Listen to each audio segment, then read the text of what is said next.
Good morning, everybody. Welcome to Jason Mackey's First 10, a short version podcast talking all things Pittsburgh sports. Today is Wednesday, October 23rd. Coming off a Penguins loss in Calgary that was, well, forgettable, but we're not going to forget it. There's a lot to take away from it. Defensively, the play of Erik Karlsson, what the heck is going on with some of the scoring chances allowed, which obviously ties back to the defensive work. Also going to talk a little Steelers, get you ready for the New York Giants after the New York Jets.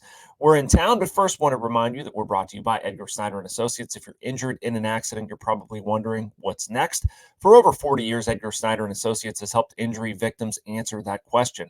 Whether it's gathering evidence, collecting medical records, or dealing with insurance companies, Edgar Snyder and Associates has helped over 75,000 people handle what's next. Call 1-800-94-EDGAR or visit edgarsnyder.com for a free consultation. And remember, there's never a fee unless they get money for you.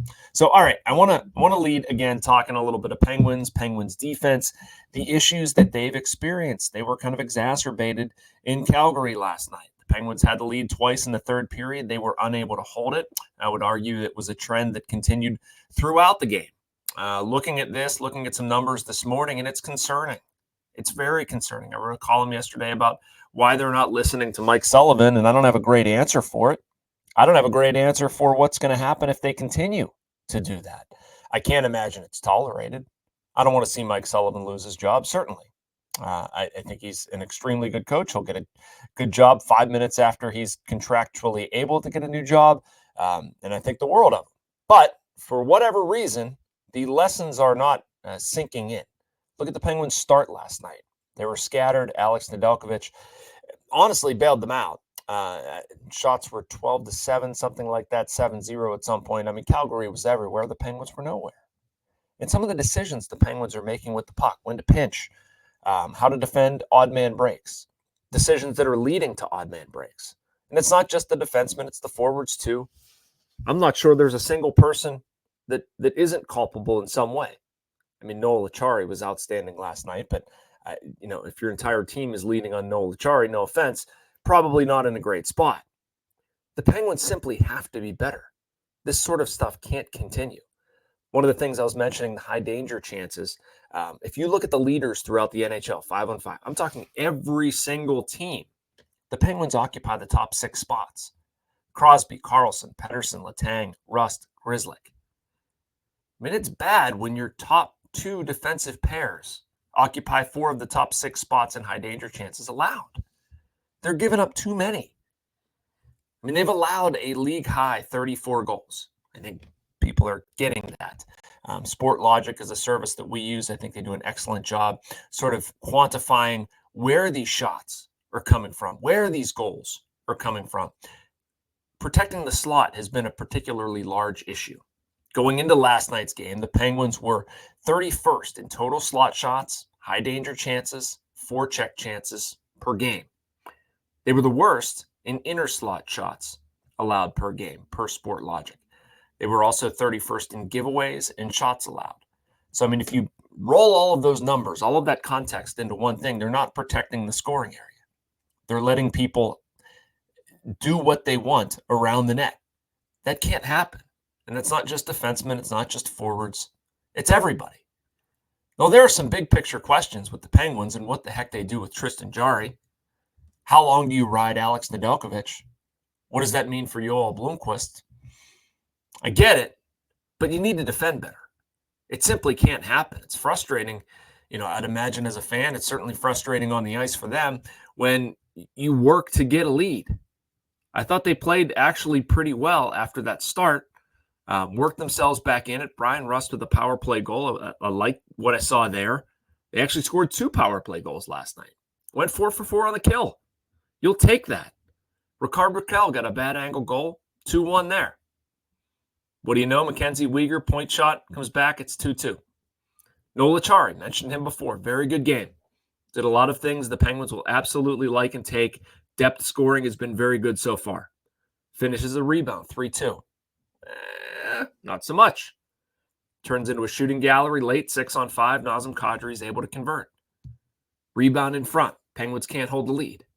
This is the same stuff we saw out of this team last year and the year before. Not being able to protect leads. not being able to defend, protect leads, play responsibly. I realize it's only 8 games in. Made that point in the column.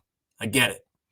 But at some point, you have to start winning games. You have to start producing. You have to start defending the way you're capable and not giving up these games. This is a point they absolutely should have had. So, all right. Probably does it on Penguins, right? I could go on for a while. I want to get to some Steelers stuff. I'm going to take a short break, though. Our usual message from the Bradenton Area Convention and Visitors Bureau. I'm back on the other side talking Steelers.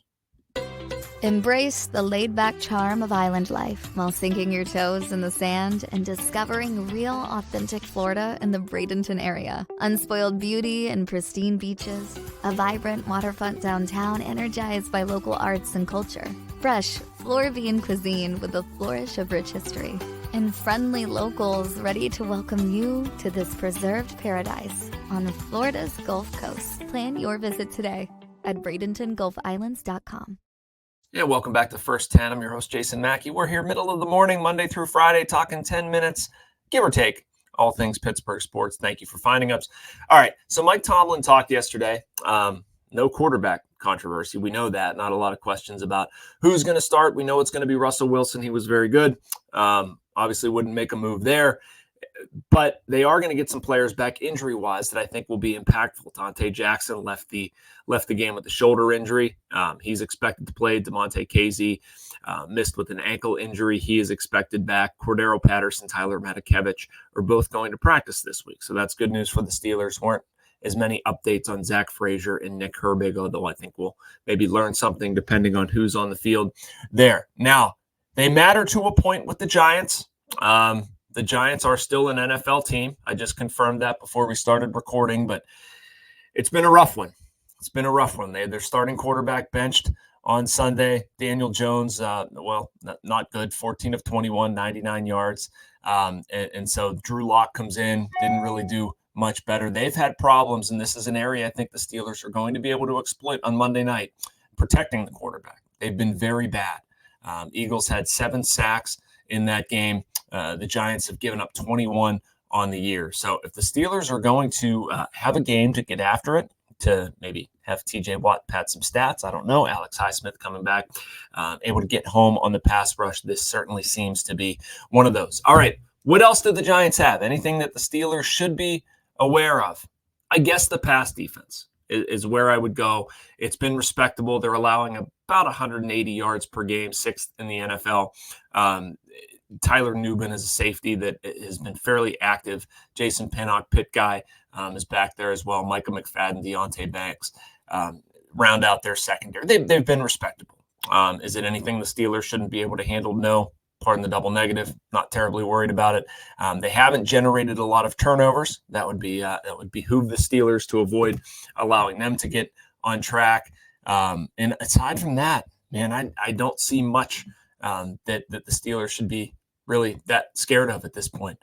Running back wise, not much. Devin Singletary, Tyrone Tracy are their options there. The receivers are halfway decent. Malik Neighbors, Darius Slayton are the 2 big names there. But, again, if you've got quarterback issues, if you're not able to protect the quarterback, they shouldn't be that big of a threat. I mean, those should be areas of the field the Steelers are able to win. And I'm looking at this as a way for the Steelers to not stub their toe. Not that you want to, count anything or look past anything or whatever, but I mean, there should be absolutely no way the Steelers drop this one, frankly. They've won 4 of the past 5 in the series. The last time the Giants won in Pittsburgh was back in 2008. Actually, Eli Manning beat Ben 21-14. Ben was picked 4 times in that game. All right, last little bit, just want to talk about Pitt Syracuse. Oddly, I didn't know if I'd get enough time to do this, and we'll preview the game a little bit more tomorrow. Looking forward to being there for that. Little Thursday night primetime matchup. But Stephen Thompson, our friend on the Pitt beat, wrote about something I thought was really interesting, the transfers that have been amassed between these 2 schools. 24 total between offense, defense, and special teams. The Orange have 13, Pitt has 11. I don't love this. I think probably a lot of you were in the same boat. It's just too many. The transient nature of college football and how much it changes every year. I understand what it is, but I don't have to like it. I liked the amateurism aspect of college sports. I liked people staying at schools for multiple years, but nobody cares what I think. They're going to do them. I don't think this is perfect. But again, like, I think Pat Narduzzi and Pitt has probably been criticized for not navigating the current era of college football as well. And I don't agree with it.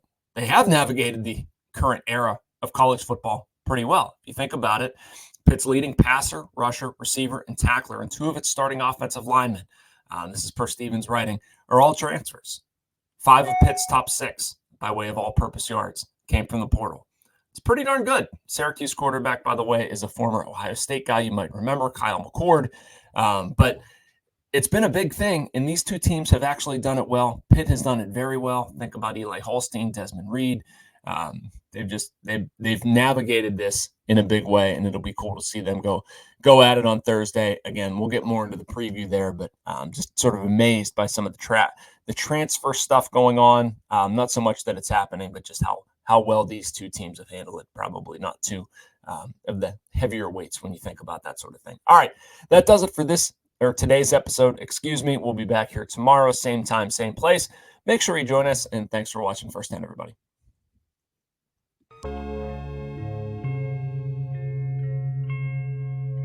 Thank you for checking out this content from Post-Gazette Sports. If you watch this video on YouTube, please like the video and subscribe to our channel. For all of the sports coverage the Post-Gazette has to offer, visit post-gazette.com.